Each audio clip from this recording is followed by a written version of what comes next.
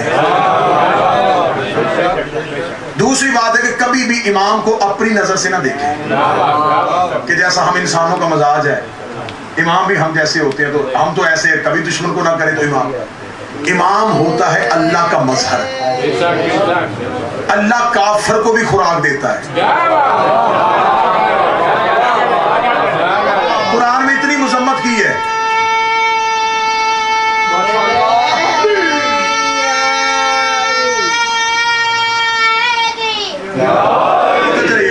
قرآن میں اتنی مذمت کی ہے اللہ نے کفار کی. کفار کو قتل کرو, کفار سے یہ کرو. میرے اللہ ہمیں جو کہہ رہا ہے, نبی کو جو حکم کر رہا ہے تو عذاب بھیج دے. فرمایا میرا منصب خدائی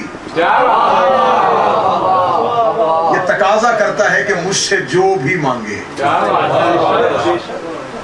امام ہوتا ہے اللہ کا نمائندہ. مولا امیر المومنین پہنچے. مولا امیر المومنین کا کیوں بلایا؟ اس نے کہا یا علی میری جان بچائیے, میری مدد کیجیے. علی نے فرمایا مدد اس بات پہ کروں گا کہ تم نے حاکم ظالم مسلط کیے تھے, انہیں معزول کرو, انہیں ان کے عہدوں سے ہٹاؤ. مسلمانوں کی اکثریت ان کی وجہ سے تنگ ہے.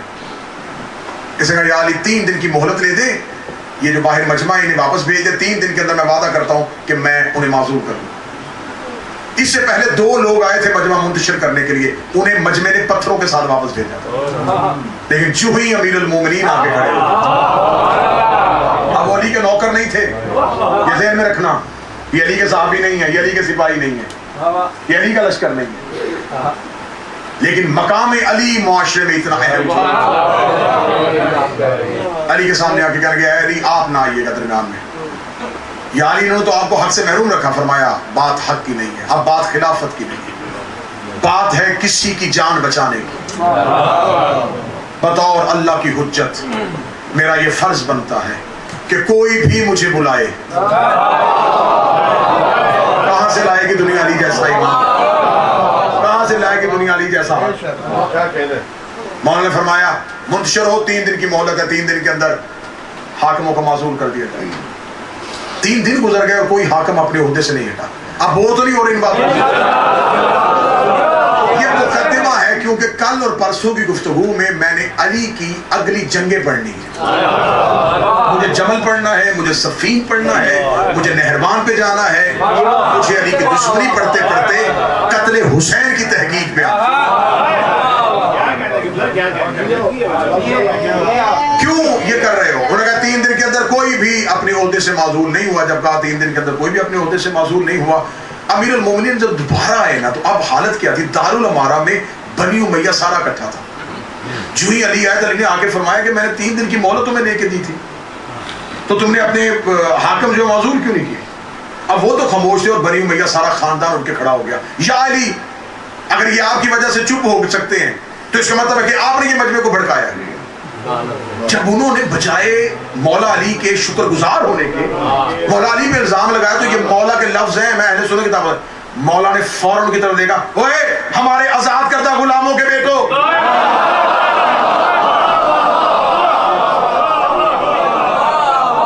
یہ جو بول رہے تھے نا ان میں سے آدھوں کے باپ علی نے فتح مکہ پہ تلوار کے نیچے سے نکالے تھے، مار دینے تھے علی نے۔ ہمارے آزاد کردہ غلاموں کے بیٹو، خبردار، تم کیا سمجھتے ہو کہ تم نے علی کو اپنے مقصد کے لیے استعمال کیا؟ جاؤ میں تمہیں کوئی مہلت نہیں لے کے دوں گا۔ جب مولا امیر المومنین جلال میں آئے تو خلیفہ اٹھے، انہوں نے کہا نہیں یا علی یہ ان لوگوں کا تھا، آپ ایک دفعہ دوبارہ مجمع کو منتشر کریں۔ امیر المومنین نے فرمایا آخری مہلت لے کے دینے لگا، فوراً اپنے جتنے حاکم ہیں معزول کرو تاکہ مسلمانوں کے ہاں ظلم کی کمی ہو سکے۔ انہوں نے کہا میں ابھی ایک حکم نامے کے ساتھ سب کو معزول کر دوں۔ اب کتنا مشکل تھا، کیسے معزول کر سکتے تھے؟ اب جو جہاں بیٹھ گیا تو اترتا ہے، وہ اپنی اپنی حکومت بنا کے بیٹھے تھے۔ اب شام میں کہا جائے کہ اس کو اتارو تو اترے گا، اس کا اپنا لشکر بن گیا، بصرے والے نے اپنے فوجی بنا لیے۔ اب انہیں پتا تھا کہ جن کو میں بٹھا بیٹھا ہوں اب یہ اتریں گے نہیں، اب کیا کیا جائے؟ مولا امیر المومنین کا تیرے پاس ایک ہی صورت ہے، ان کو معزول کرنا پڑے گا۔ اس نے کہا اے علی سب سے پہلے کس کو عہدے سے معزول کروں؟ سب سے پہلے مصر خالی کر۔ وہ عبداللہ ابن ابی سرائی کے پاس اور اس میں سب سے زیادہ ظلم ہو رہا ہے، اور مسلمانوں کا سب سے زیادہ ریونیو ٹیکس خراج مصر سے آتا ہے، جس سے غریب مسلمان پلتے ہیں، اور وہاں کا سارا جتنا ٹیکس ہے وہ سب کھا رہے ہیں، مصر خالی کرواؤ۔ اس نے کہا ٹھیک ہے۔ اس نے کہا کوئی آپ بتائیں، آپ اپنا کوئی بندہ نہیں؟ فرمایا میرا کوئی بندہ نہیں، کسی بھی عادل حاکم کو بھیج۔ لفظ پڑھوں طریقہ، لفظ پڑھوں۔ اللہ فرمایا میں کسی کو نہیں نومینیٹ کرتا، کسی عادل کو بھیج۔ ہاتھ باندھ کر کے عادل تو پھر سارے آپ ہی کے پاس ہیں، یعنی مجھے تو اس میں کچھ نظر نہیں آ رہا، جتنے عادل ہیں جن پہ اعتماد کیا جاتا ہے وہ سارے آپ کے حکم ہیں، یعنی آپ ہی کسی کو منتخب کریں۔ سطر نے اڑا گئی روح کو۔ اللہ فرمایا پھر محمد بن ابی بکر کو بلاؤ۔